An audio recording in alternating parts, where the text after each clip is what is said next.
Saturday, 28th of December, 2024. And in this evening show, we're at to the Boxing Day travesty at the Racecourse Grounds, where the referee, Ruben Ricardo, handed Wrexham all 3 points. Probably the worst penalty decision you're ever likely to see in your Blackpool supporting lives. We also look at tomorrow's clash away at League leaders Bristol City with the help of the Blues-focused podcast. And I'm John Aspinall. This is the Seasiders podcast match reaction show, Wrexham 2, Blackpool 1, and also a Brum preview.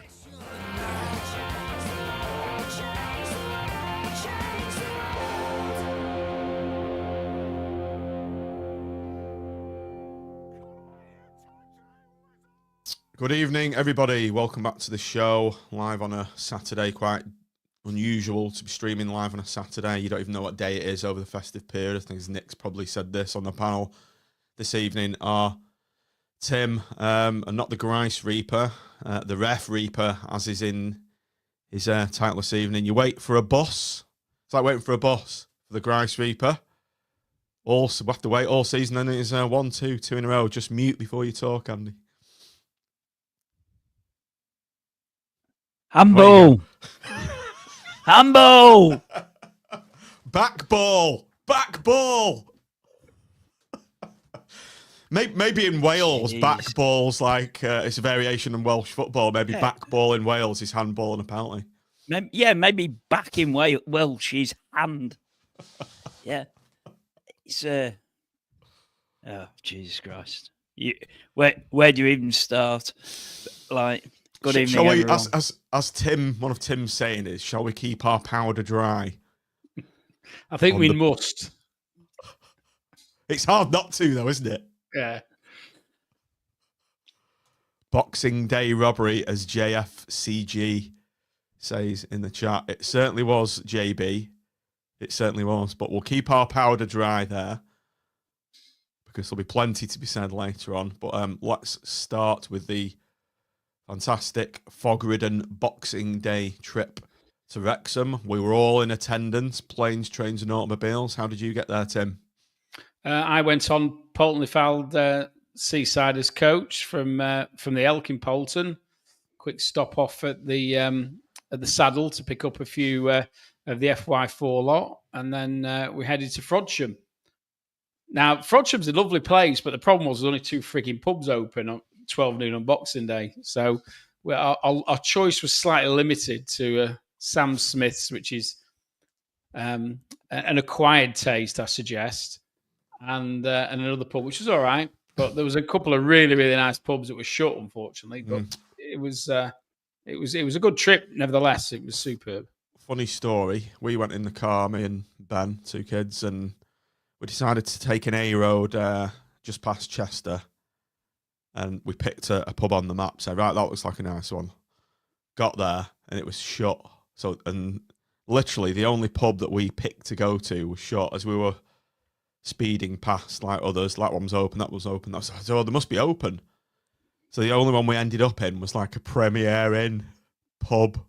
And we tried to sit at the table. They said, no, sorry, you can't sit there. It's reserved for food. So we had to stand up and have a pint. Andy, was your journey any better?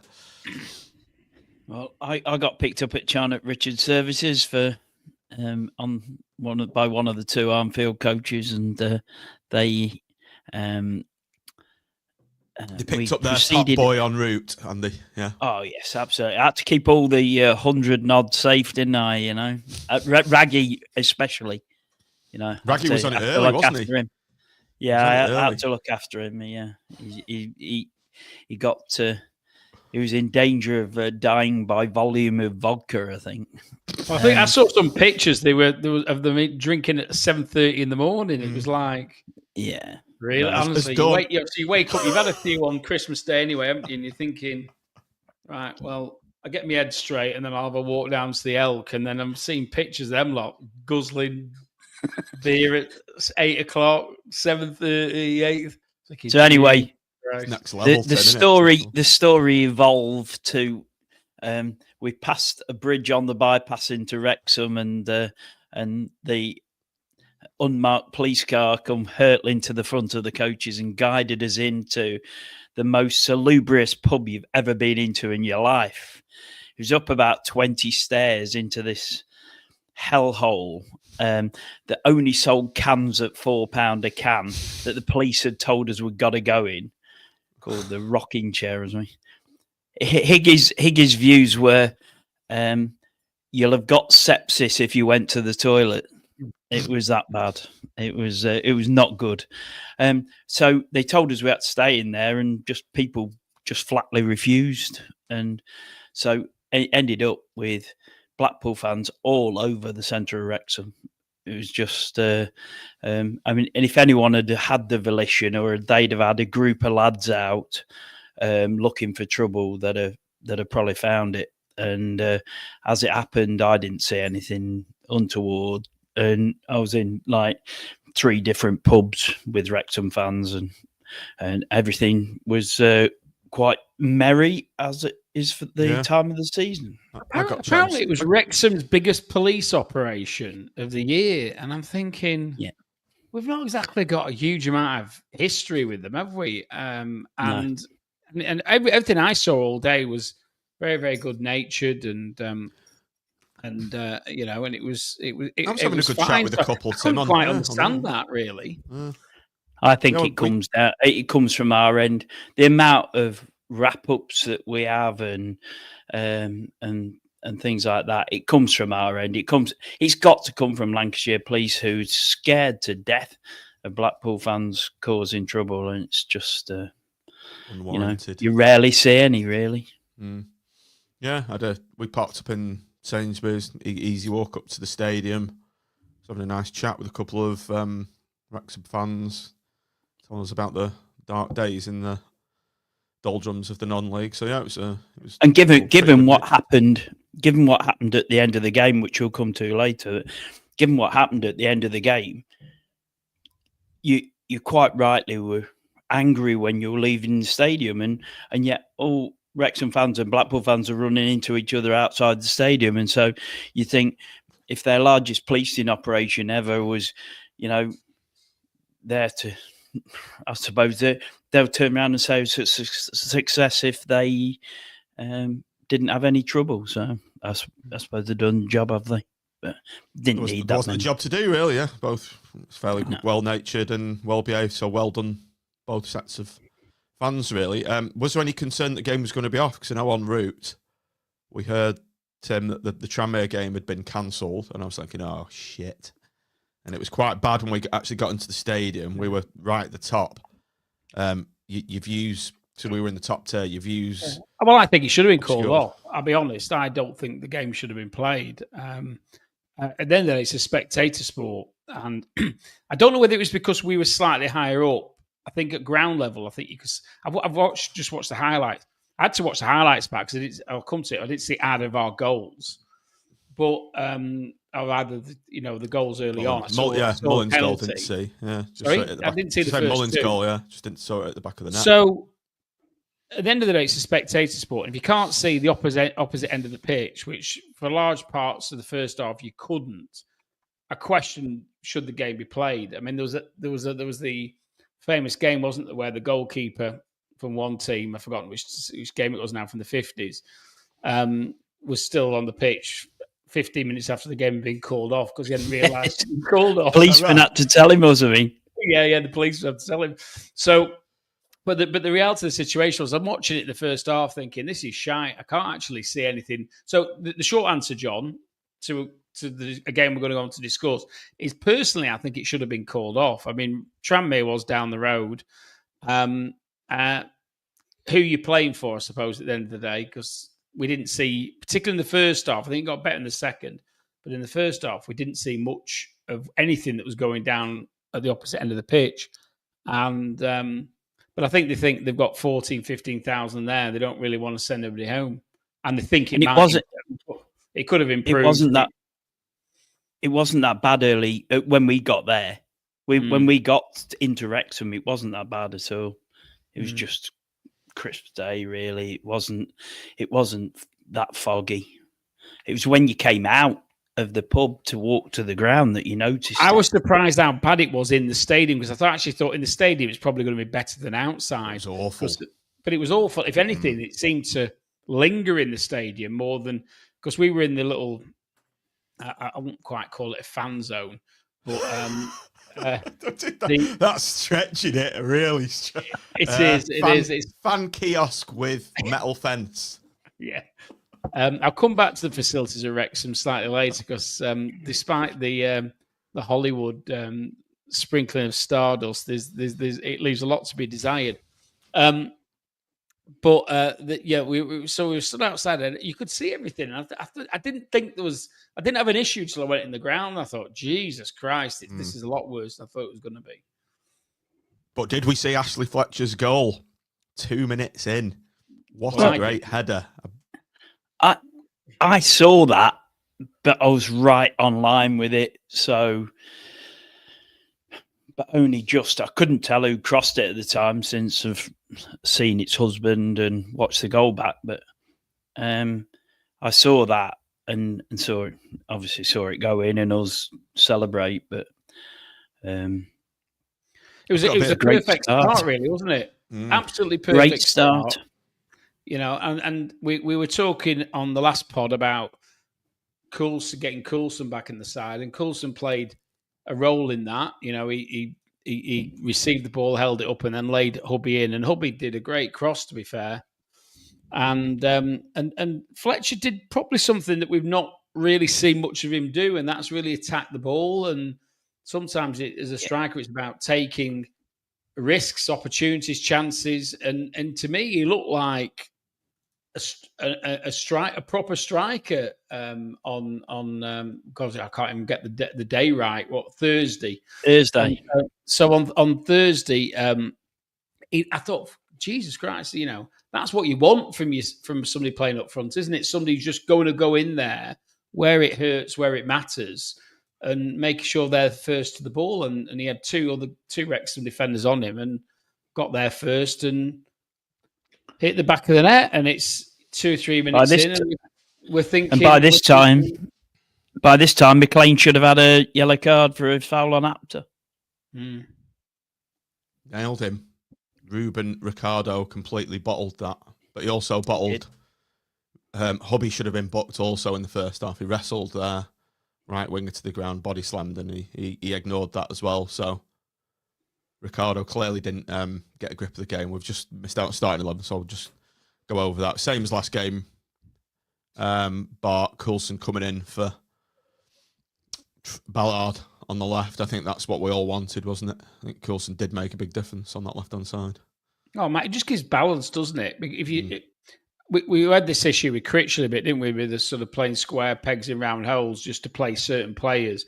And I like Ballard, and I want Ballard to be playing as much as is possible, but not in the left midfield slot. And I thought Coulson gave far more balance to the side, and he was involved in a lot of the good play that we saw on Thursday. So a good decision, I would suggest. I think Ballard only works for us when CJ's playing, and he can drop in behind Joseph into like a 10 position, pick up the ball and be able to feed CJ. And I think he does that really, really well, and that worked for us really, really well at Huddersfield. So Tim, we've obviously gone 1 up early on in the game. Could have been 2-0. Hayden Coulson, we've just mentioned him. Great header. Throw in, was it from Evans? Flicked on. He's just appeared from nowhere. Coulson got his head in it, and I thought that was going to nestle in the bottom corner. Well, I think if it hit the target, I think it was in, wasn't it? Because I don't think the keeper. I think the keeper was possibly unsighted. And listen, it wasn't a bad. You can't say it's a bad header because he's got a decent connect on it, but it's just gone wide. It's one of those things, and on another day, I think on target, and we may be looking at quite a comfortable 2-0 advantage at that stage. But I think it was just generally, I think in the first half, we were possibly more, as we go on, more so than the second half. We were on the front foot, and I think if you analyse the chances per team, I think we probably were at 2-1 to theirs, weren't we? So Well, look at the graphic there, Tim. Look at our XG compared to theirs. We've had two big chances, fair, 2 shots on targets. You know, without looking at things like XG and stats, you know, you're at the game, and I think we're, you know, as we're going to discuss, we're probably a little bit disappointed that we weren't ahead at the break, because we probably deserved it. And you know, at the end of the day, Wrexham are a decent side. That they've got momentum. They've been winning 4 years on the trot or whatever they're on now, and they're used to winning. They've got a good players, a big budget, and a decent crowd behind them. And you know, you go into the Dragon's Den, shall we call it, rather than the Lion's Den, and you know, you want your players to impose themselves on the game, and I thought we did. You know, I think, to be fair to Blackpool, I think we did, and it was you know, it was good in the stands. There was plenty of atmosphere. There was plenty of support, plenty of banter with them, and I thought we were a bit premature to start singing Wrexham get battered everywhere they go when we went 1-0 up after 3 or 4 minutes. I did say to Nick, actually, with three podcasters all together watching the game, and I said to Nick, I said, that's too early to start singing that type of stuff. And this is idiotic. To be fair, I didn't hear that. I didn't hear that. Oh, it was cringeworthy at the time. It annoys me as much as people shouting "shoot" from like 35 yards out every time when you're on play. That really pisses me off. Though. Or handball when it hits you on the back. When we were looking for somewhere to stand, actually, I was just finding somewhere empty, and I just bumped into Mitch. I've done this twice now. I found somewhere to stand. He had a hat on, so I didn't recognise him. I was literally stood next to him. I took a picture of him taking a picture of a rusty nail for his blog. A rusty nail sticking through the stand in that ramshackle stand. Just jumping ahead a little bit. Half time, we go down. And you can't go to the second half, Tim, without mentioning. No, it's the second half. I'm just saying, talking about the facilities. Oh, well, yeah. Bearing in mind, listen, it's a little bit like us, I suppose, with our East stand, but the facilities are pretty poor, aren't they? You know, that's an understatement, Tim. Yeah, the entrance to the bog crosses where you have to queue up for your drinks. So there's this absolute chaos of people trying to go to the loo, having to like break the way through the queue for the coffees and teas and whatever. And despite saying they weren't going to sell any beer inside the ground, they did. So there's bigger queues than were expected. And it was very, it was almost like going back into the West Stand in the 1980s, the way it was all configured. It was complete chaos. And you're thinking, Jesus Christ, guys, you know, you've not been here 2 minutes. And you think that some basic things like that will be looked at, but they're not. They don't seem to have done, really, do they? Mitch loved it, though. He loved all the chaos, the ramshackle nature of the ground, the shitness of the view. I got a better view. I said, come and sit down. He was quite happy having a bad view and having to duck under the upper stanchions. Well, he goes to watch Scottish football matches, so listen. Yeah, he loved it. Back to the game. Let's talk about Mullins' goal. Absolute worldie. You cannot account for that on any level. You've just got to tip your hat to that goal. Barking back to XG, I was looking at the XG of his goal. It was 0.02. So essentially what that means, when that player is in that position with the ball and all the players around him, every 2 out of 100 shots from that distance go in. So that's what you're up against, you know, a goal from nothing and an absolute worldie, like a once in a you can't blame Tyra, can you? You know, at the end of the day, sometimes you've just got to step back and say, you know, and for those who haven't seen it, the ball comes in, I think it was from a throw-in from them. Knock on by Palmer. And he nods out, and then he brings it down his right knee, moves it across the left, and before it hits the floor, he volleys it into the top left-hand corner from 20 yards, probably, maybe 22 yards. Incredible goal. And I didn't see it at the time because of the fog. Me neither. No, But, mate. I just saw it hit the net. That's all I yeah, saw. and but yeah, it was a great goal, and it's typical. He's only scored one goal all season, and he decides he's going to find his form again against us, doesn't he? So, and I thought, to be fair, I thought he looked. I haven't watched all the documentary. I watched a few bits of it, and I've sort of seen how good he's been for them. And that was a proper striker's goal. He's a classic, hard-working number 10 Mullin. He reminds me a bit of Phil Stant, for those of a certain vintage. Yes. Oh, before I forget, when Ashley Fletcher scored, whoever the genius was, who came out with a "Ooh, Ashley Fletcher, ooh, Ashley Fletcher," I tip my hat to you. Yeah. Obviously, in homage to Andy Garner, it works perfectly. And who can forget Andy Garner scored numerous winners, didn't he, at the racecourse? Particularly that. Certainly did. Yeah, he scored a pen, jumped on the hoardings, giving it that. I much preferred being behind that goal with the terracing below it as it was then, and the seats above than our view and our location on Thursday. But the Mullin goal. The Mullin goal. Casey was marking him, and Casey slipped as they took the corner as he went. Throwing. As Palmer was knocking it on, he just slipped slightly, and that gave Mullin the space to be without his marker. And to be fair, he took it really well, didn't he? So fair play, but it was just unfortunate that Casey slightly slipped, and that was that.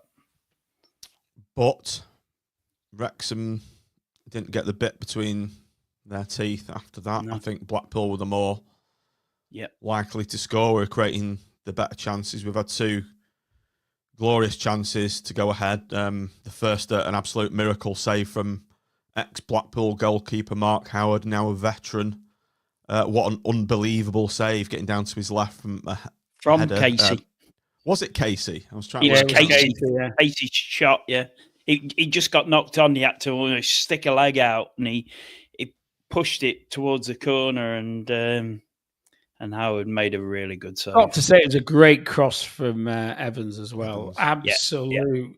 Yeah. It was the type of cross that's almost impossible to defend, and it was impossible to defend because it ends up going to the back post. Casey comes in, wasn't a header, I don't think. Johnny hit it with his foot, and but what a save! I mean, you've got to say every credit because it was point blank and it was pure reaction stuff, and.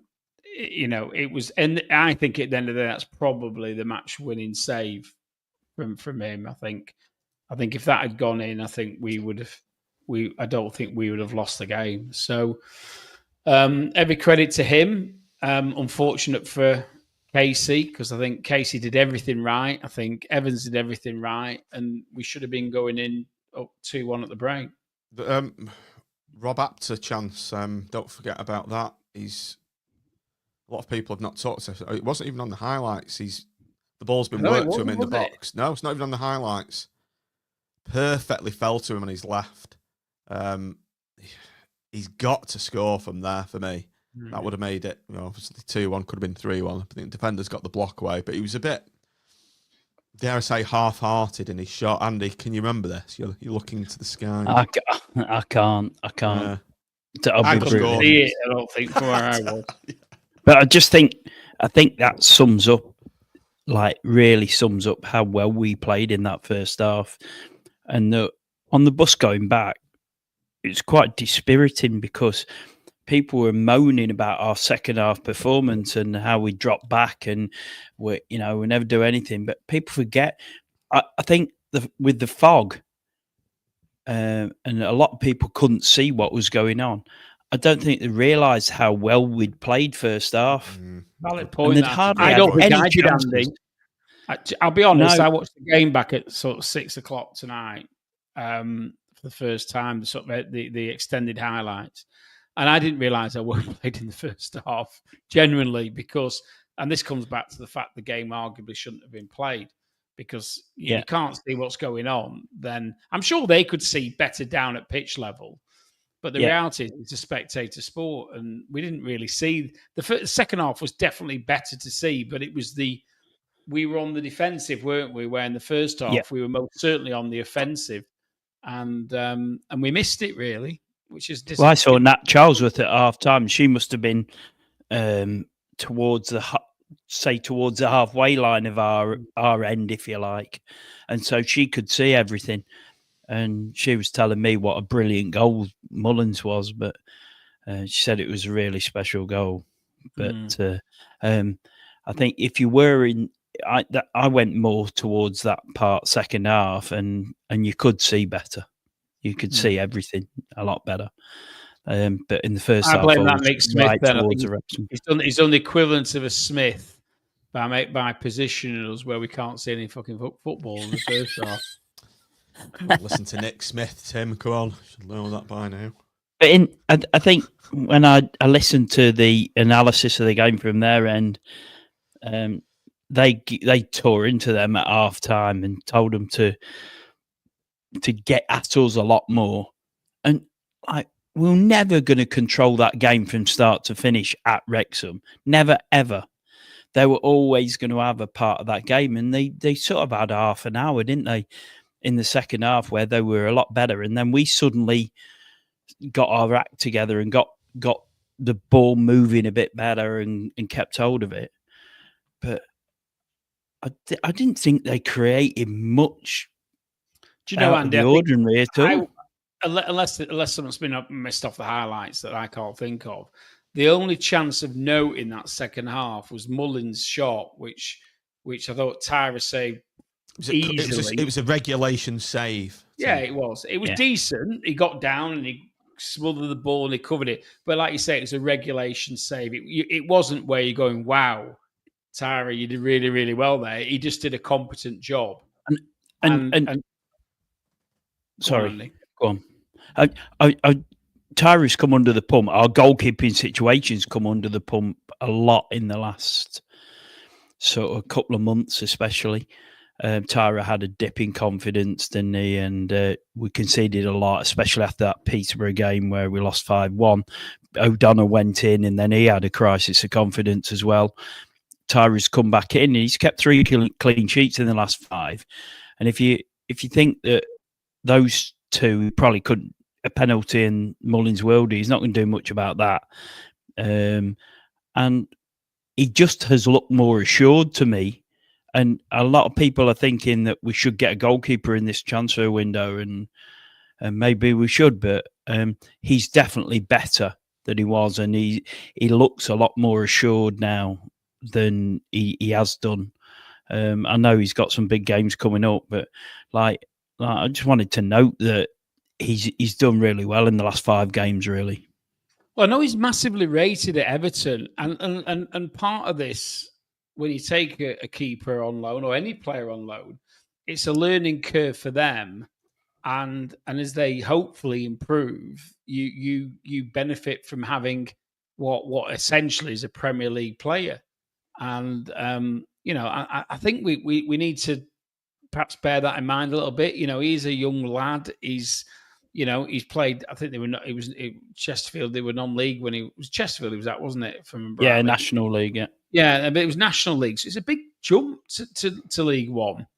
And I know obviously Chesterfield got promoted, and he was instrumental in that. So I think sometimes you need to think about that and think about. I mean, I agree with you, Andy. I think I quite rate him. He did have a poor period, but he's a young lad, and I think he's going places. So for me, he needs to work on his distribution. But then, if he was the perfect product, he wouldn't be with us, would he? No, being Championship or pushing Pickford at Everton, I suppose. But he's not. He's nowhere near that, and he's probably hoping to do well with us that he can get a Championship. Brad Jones. Where's a Brad Jones loan when we need one? Yeah, it'd be interesting to see how I know this is going further on, but it will be interesting how Bruce cuts up these loans, because he'll probably get rid of one or maybe 2 and try and transfer them around into better players, into different players, and hopefully get some more quality in. I'm sure, but let's see.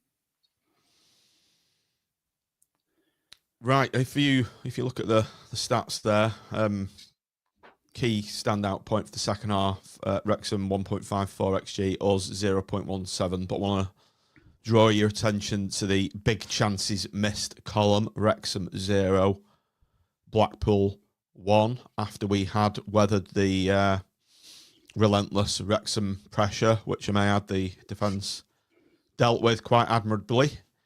We had a gilt-edged chance to win the game.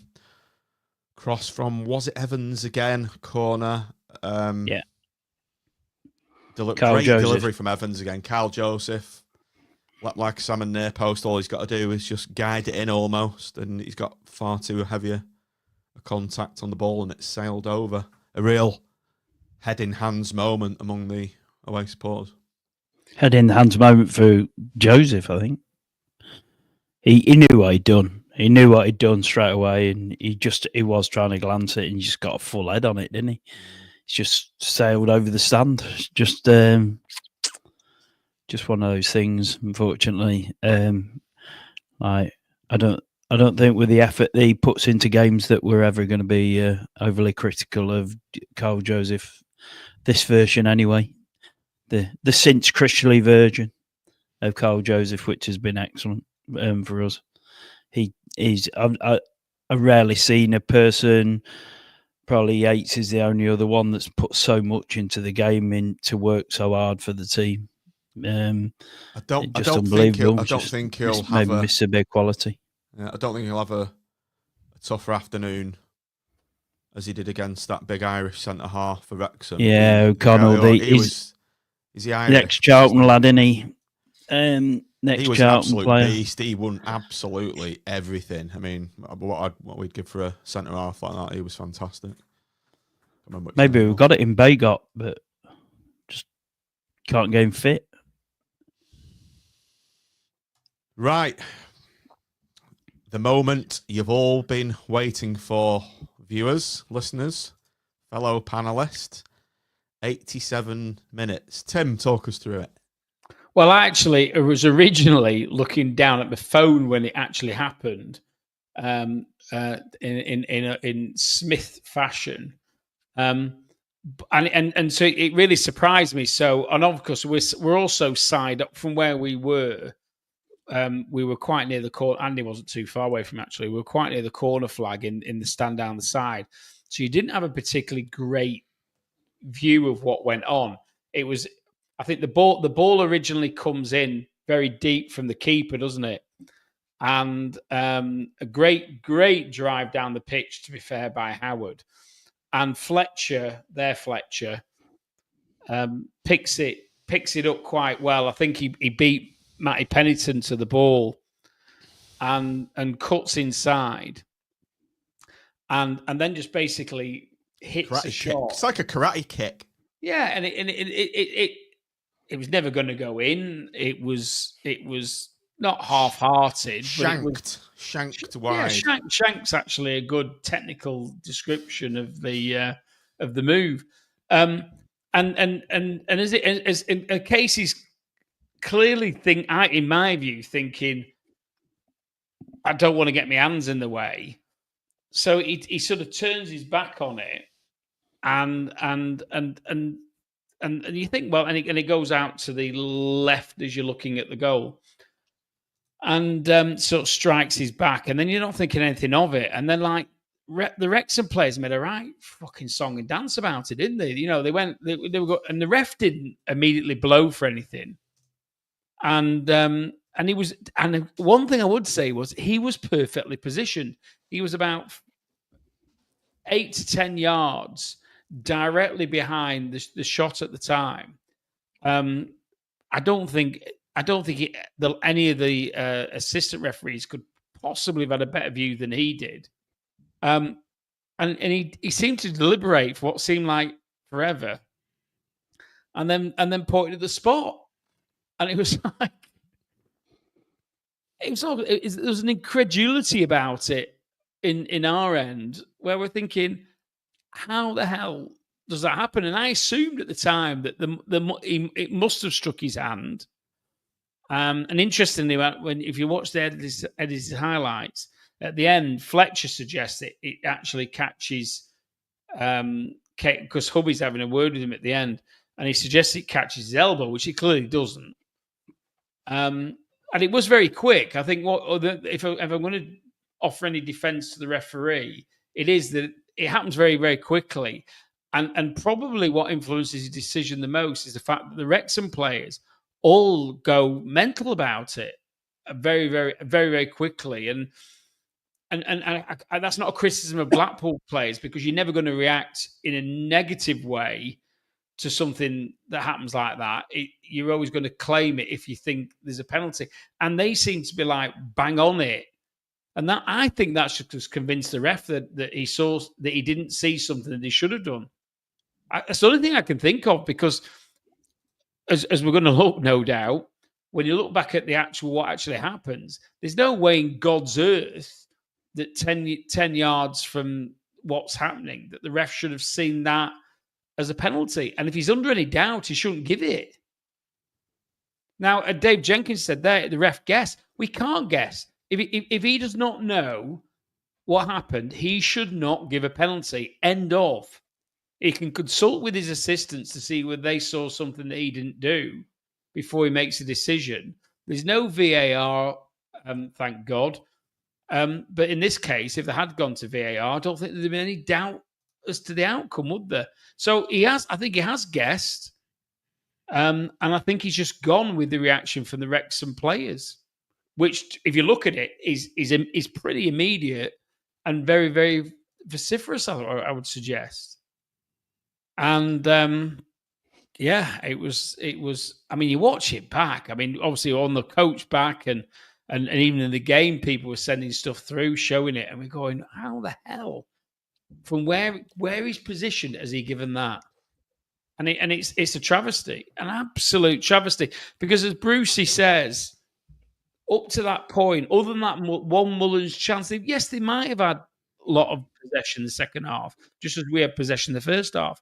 But we defended well, and we the fact that they'd had one half chance in that half reinforces how well we'd played that away performance against what is a good team. So it's gut wrenching when something like that happens. It really is. Definitely. And I feel, to be honest, listen, as a fan, we used to deal with this shit, aren't we? But I feel sorry for the players. I feel sorry for Oliver Casey. I feel sorry for everybody else who really they give up the festive period, don't they? And they put in a performance on Thursday, and to get a crap decision like that basically rips the rug from underneath your performance is incredibly disappointing, I think.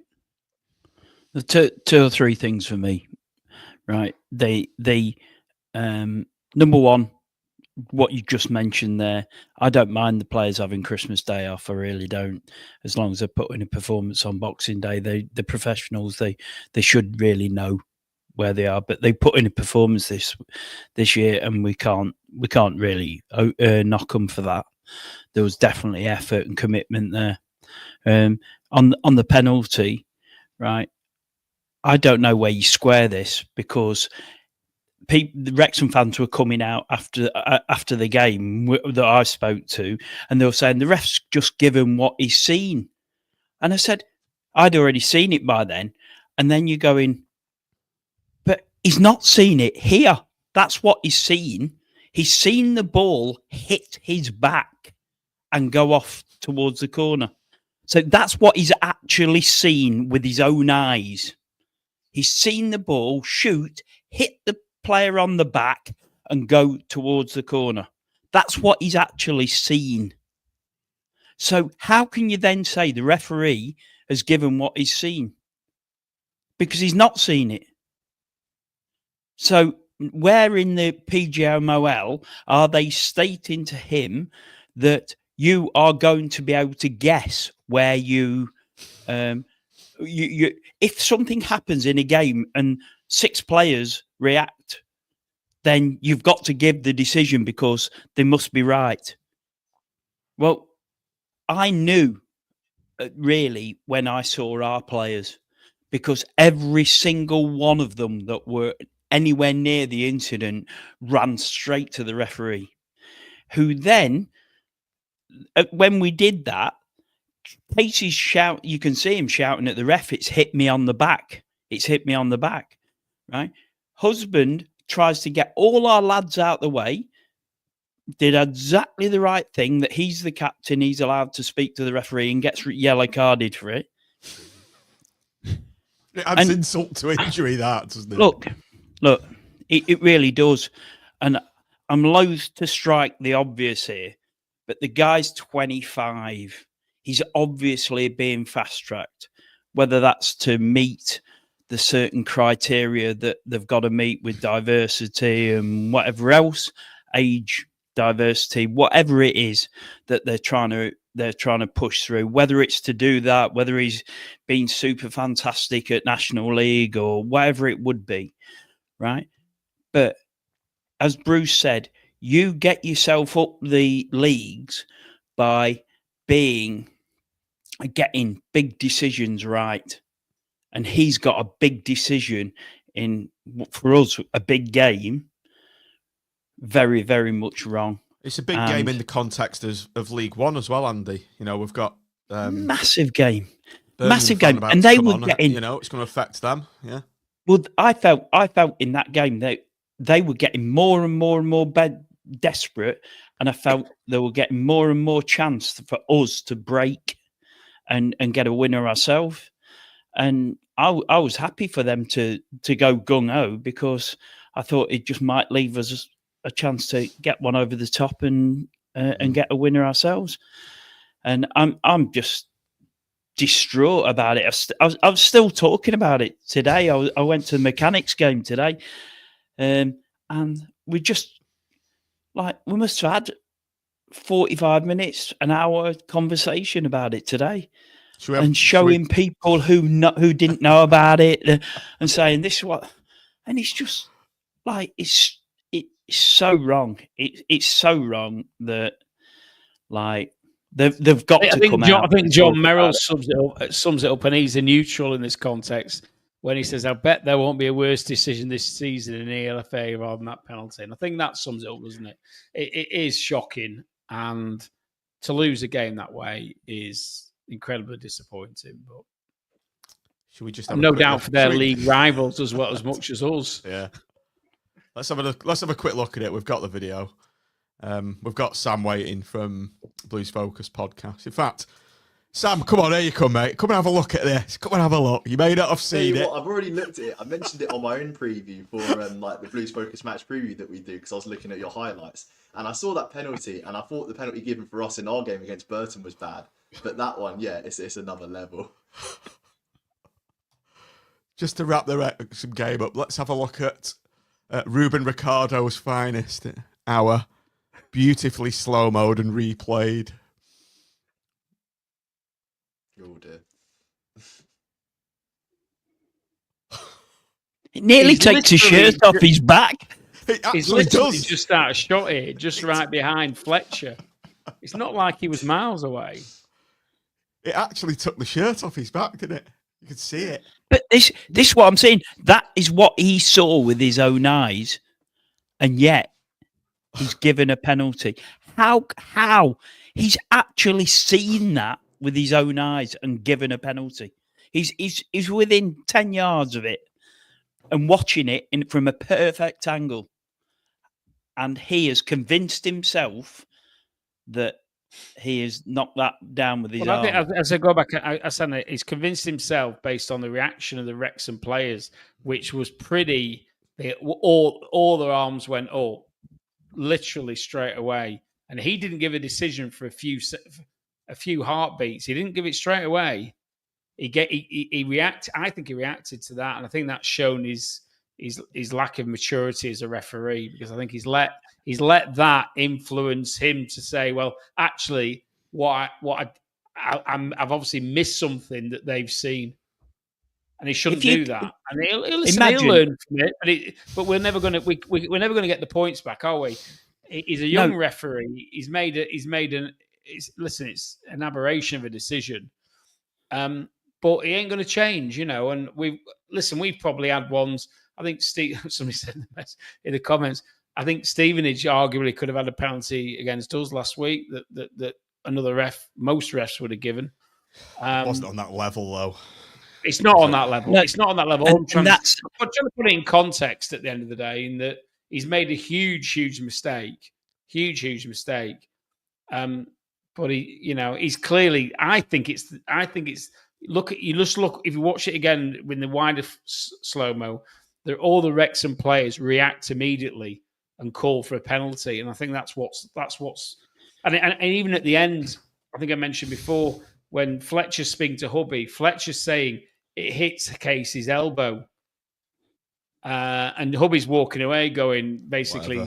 Whatever you've deluded, but I think Fletcher genuinely believed it hit his elbow.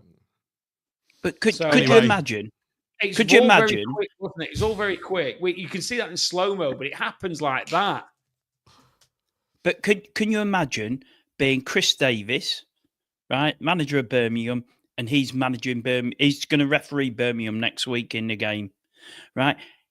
Chris Davis, I am absolutely convinced, would say to his players, right, just put pressure on him. He's going to cave. If we're in the ascendancy and we get a chance to call for a big call here, put pressure on him. Because now the word will have gone round. Andy, I was looking at Phil Parkinson all game from my vantage point. He was on at the fourth official all game, in his ear, constantly shouting out at the officials. So it's coming from him. And it's worked. They were desperate. Shithousery's worked, hasn't it? They were desperate to win yesterday. Thursday. They were desperate. And that's why I was saying I thought that was our chance in the end. I thought we'd get a chance towards the end because I thought they'd suck up. We'd suck them onto us and then be able to have a quick break. And I honestly fancied us to get all three right at the end. And then you're done by that. And I'm sorry, that was just an absolute shocker. Right, anyway, I hope Birmingham beat Wrexham and pipped them to the title on the last day of the season. We beat already this season, but I even know from Birmingham's game against Wrexham that obviously coming up the leagues and that they're very used to having things their own way, and it was a bit of a shock, I think, for them coming to St Andrews when they did, and sort of the way that we played compared to the way that they played, and you can see it there. Their home record this season is very good in League One, and I imagine that a few of them decisions they've got go their way as they've gone up the leagues, and that's just another one really to add to the list. Come on, Brum. I'm in a blue nose now. Hope you beat them to the league. Right, anyway, that was the voice of Sam Sheppy from the Blues Focus podcast. Thanks for joining us this evening, Sam. Do you want to just tell us a quick bit about yourself, how long you supported Brum for, and how you got involved in your pod? Sure. So, I mean, by the sound of my accent, it doesn't sound like I'm from Birmingham, but my dad's from Birmingham. He moved down to where I live in Hertfordshire when he was about 17, 18 years old, and I've been brought up to be a Birmingham fan alongside my younger brother, and it's been a lot of downs compared to ups being a Birmingham fan, but the ups have been very good. I mean, one of my highlights growing up supporting Birmingham was the Carling Cup victory in 2011, a fantastic occasion where we beat Arsenal in the final then, but we ultimately got relegated in the same season on the final day. And we've been trying to sort of get back up to the Premier League ever since. I mean, the best chance we had actually was coming against Blackpool in the playoff semi-final in the 2011-12 season, where we lost in the semi-final of that game. And it's kind of been a decade of despair for us. But now it's a new attitude with Knighthead involved, and they've now got the ownership and, taking us in the right direction. There's a newfound optimism at Birmingham. And although we find ourselves in League One for the first time in 30 years, it's been well documented the amount of money that we spent, and I think the whole city of Birmingham, the fan base has been rejuvenated by this, and we've kind of took the season by storm so far, and I'm really enjoying watching Blues at the moment and very much looking forward to this game against Blackpool. You mentioned lows there, Sam. How much of a low was getting beaten 6-1 by Blackpool a couple of seasons ago? Yeah. I think that was one of the lowlights, one of the key lowlights of the Trillion Trophy Asia time, because at that time we weren't really going anywhere as a club. There was a lot of players that were coming towards the end of their contracts in that team, a lot of loanees as well. And the atmosphere around the place just wasn't very good. And I remember that was round about Easter time, wasn't it?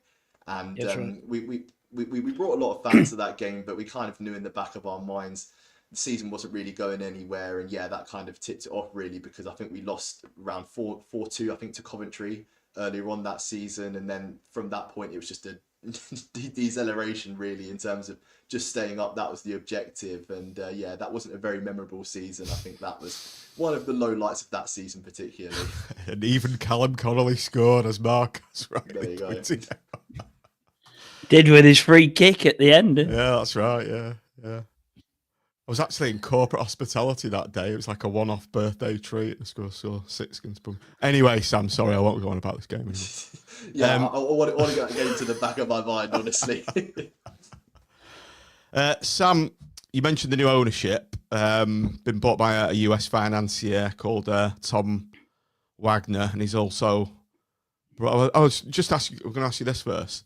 I was doing a bit of research before you came on, and he set up a subsidiary company called Shelby Companies Limited. Now, yes, clearly a fan of Peaky Blinders, or is that just a coincidence?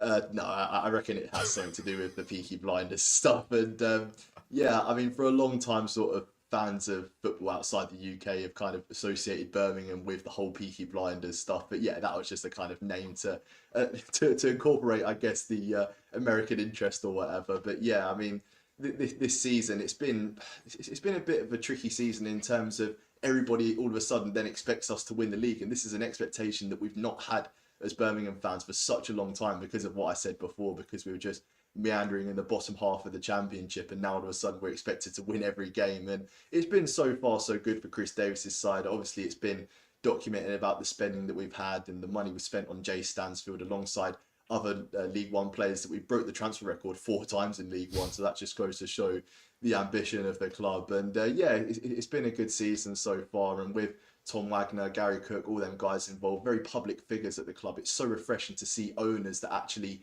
take an interest in the club and turn up to a lot of the games and are actually vocal figures, because I know for Blackpool alongside Birmingham have had some very bad owners in the past. So it's just nice to see that refreshing take on things and seeing money being pumped into the club as well as a public presence from the people that own the club. On the subject of ownership and the name Tom, you've obviously got another famous Tom Brady on board.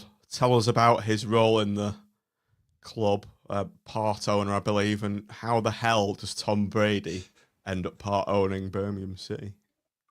So Tom Brady and Tom Wagner have been involved in different business ventures before. They own a pickleball team together, which is like sort of tennis, but with like a court around it. Like I actually play pickleball. Yeah, yes, played it. Yes. Yeah, it's a good game. So them two own one of those teams together, and there've been another business ventures together as well. And it was much a surprise to the rest of the world it was to us when we saw Tom Brady saying that he was a Blue Nose, wearing the kit of last season, giving this rallying cry. And I was like, what's this 7-time Super Bowl winner doing associated with Birmingham? But yeah, that was one that definitely came out of the blue. But it's nice to see him involved at the club. His official title is chairman of the advisory board. So what that kind of entails is that like future investors into the club, if they want to get involved, then pretty much Tom Brady's the guy that they speak to generate that interest. And we saw it earlier this season. You mentioned Wrexham, the Hollywood Derby as it was called.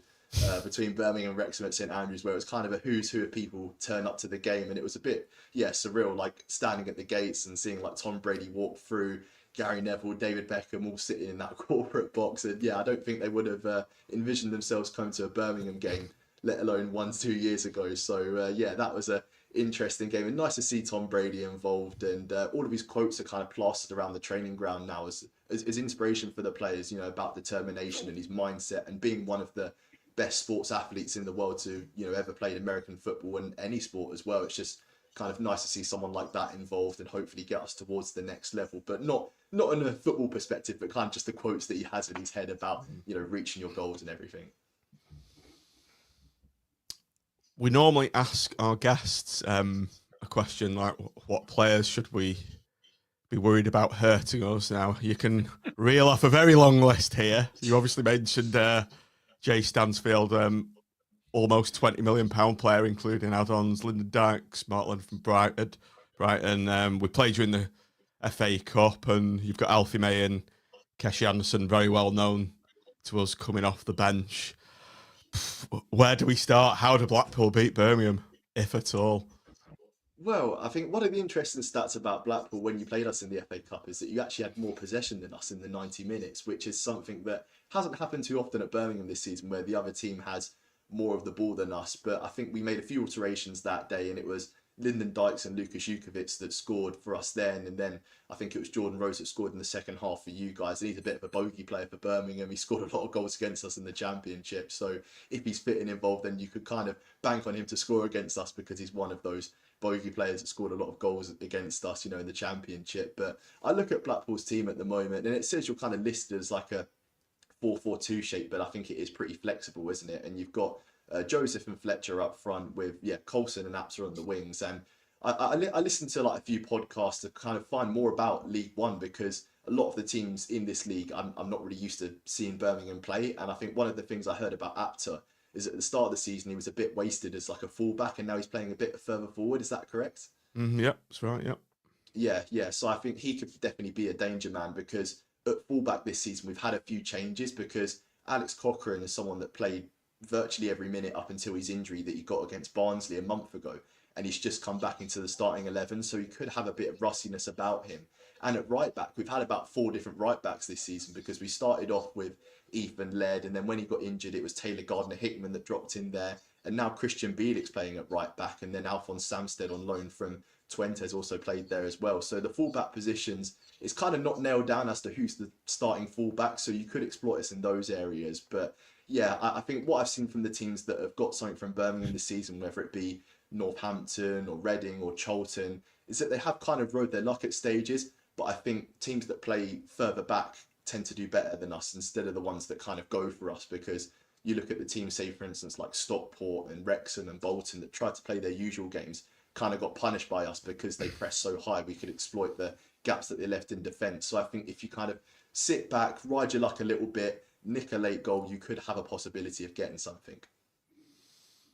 John Merrill in the chat says low block and hoofball to channels with pacey forwards is the way to hurt us. Pretty much what you've pretty much mirrors what you've said there.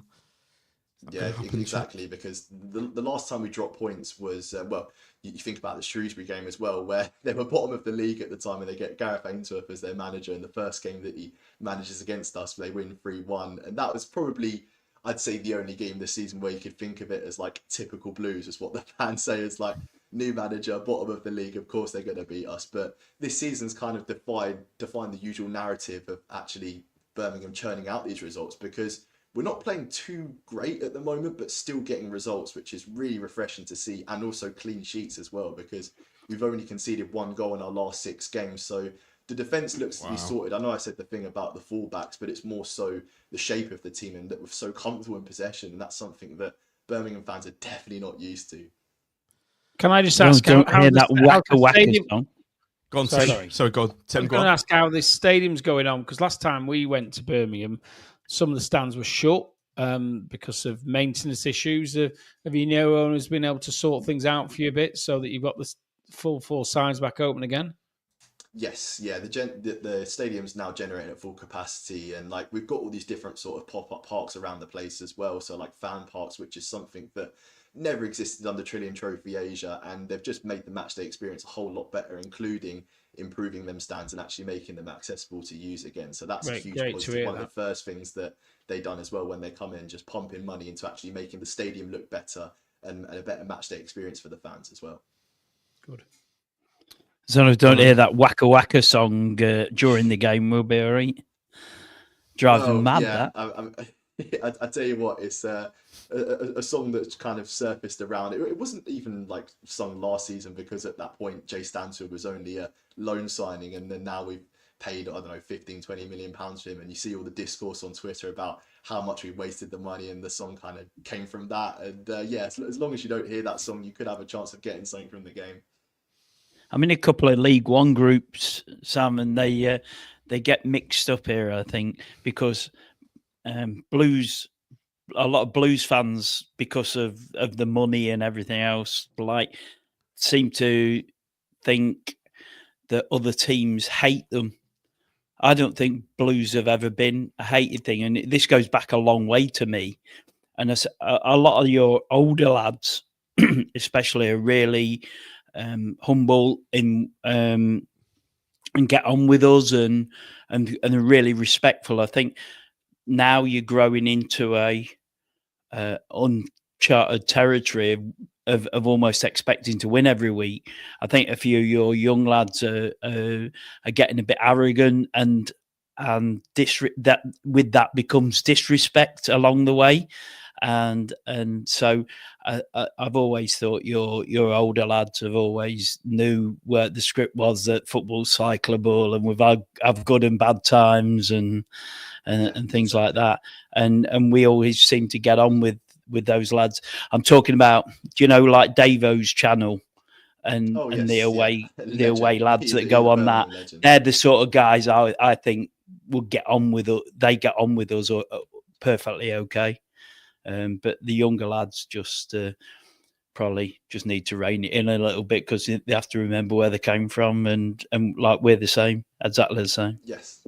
Yeah, exactly. And I think Birmingham fans of a certain generation can remember sort of playing in this league all them years ago when the club definitely wasn't in the best place at all. And kind of flirting with administration at that point. And I think a lot of those older Birmingham fans remember going to these type of grounds as well and experiencing these away days and mingling with the fans as well. And in terms of like opposition fans against us, obviously you get those ones on Twitter that say like, because of the amount of money we spent, we have to get promoted kind of thing. But even on Twitter, I don't see too much of like, arguing with one another. The only game that I've really seen that, funny enough, is the Wrexham game, where they're used to getting through the leagues and everything, and we've kind of put a roadblock on them. But I completely understand your point and way of thinking as well. And if you to watch one of Davo's videos, you can see that the fans really do kind of appreciate the hospitality that they get from other places that they go to. And Blackpool as well, which we've already visited this season, Bloomfield Road. Obviously, Agreed. that very famous game when Birmingham came to town in the 80s. I was there. But before your time, Sam. It was a very infamous game at Blackpool. I know about it though. Oh dear. Yes. My dad's told me about it.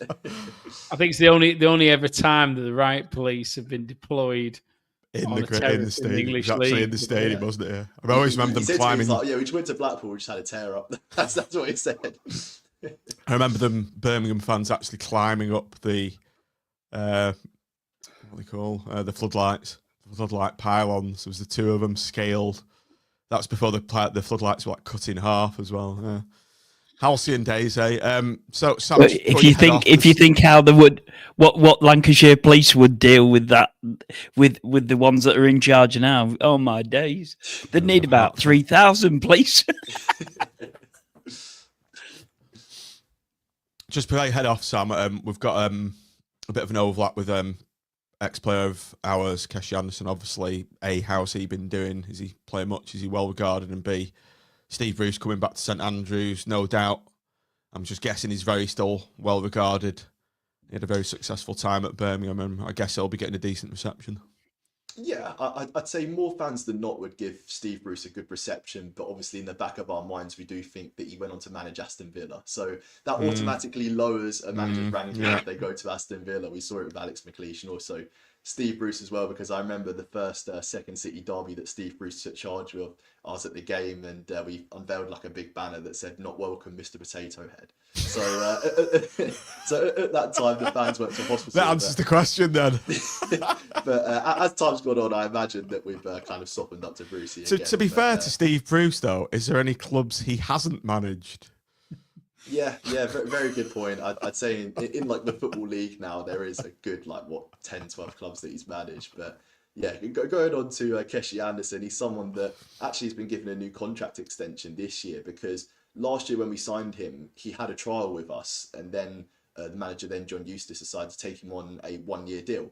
And although he did spend quite a big time frame injured last season, Chris Davis had a look at him in the summer and then decided to give him a new deal, and then triggered a contract extension literally within 2-3 months of the season, because he appreciated his work rate a lot. And I think that's one thing you can say about Keshi Anderson, is that when he's going forward, he may not make the best decision every time, but he always gives his maximum effort. And the numbers are slowly coming. I think he's definitely settling into the team. And in terms of big moments, he delivered a cross against Crawley, which Jay Stansfield met, which got us the 1-0 victory that day. And he's slowly starting to become a better player, I think, with his decision making going forward. And at the moment he's in his like late 20s, so he's kind of reaching the peak years of his career. So he wants to really hit the ground running with Birmingham, and he's kind of bounced from club to club in his career. But it's nice now to hopefully see that he's found a home, because he's someone that is very competitive, got a good spirit about him. Actually got man of the match against Crawley, played really well in that game, and I imagine he'll start against Blackpool. Right, just before we head off, Sam, we'll go around the room. Match predictions. Tim and Andy, you go first, then we'll finish off with Sam. So, Tim, over to you. I can't say anything other than a Birmingham win, if I'm being brutally honest. 3-0. Gricey. 1-1. Brave. 1-1. I think we're starting to defend better. It would just if we can just keep our heads about us, and we can defend well as a team, then they will become more and more. They'll push further and further forward, I'm sure, as because they will see it as a 3-pointer for sure. They won't want to take 1 point and run from that, so they'll want 3, all 3. So 1-1. Sam, over to you. I'm going to say 1-0 victory for Birmingham, a narrow victory, because we've gone on this winning streak at the moment of 8 games, but in all of them 8 games, we haven't scored more than 2 goals. So a lot of it's been built on like solid defence. So kind of once we get the goal, we maintain our shape and just keep the other team out. So a similar narrative could follow. And what you said there about Blackpool improving defensively at the moment, it could just be 1 goal that gets us the victory. And with our defensive strength at the moment, I just hope that we can kind of pull through with that and the home crowd behind us as well. So I'm going to go over 1-0 victory. I can't see anything beyond a Birmingham win, to be honest. 2-0. I was thinking 3-0, Tim, but also I'll go The thing with is, 2-0. when I predict a Blackpool win, which I did on the last pod, we lose. So reverse the psychology. is at play. Right, well, thanks a lot for your time this evening, Sam. Really appreciate your insight. Great insight as well. And as ever, all the best, apart from for tomorrow, for the rest of the season, and against Wrexham. Yeah, no worries. Good luck for the rest of the season, guys. Right, thanks, mate. Cheers, mate. Good luck. See you later. Good luck, mate. Cheers, Sam. Right, AOB before we go. Has anyone got a gun for the ref? No, just. I really hope. I hope for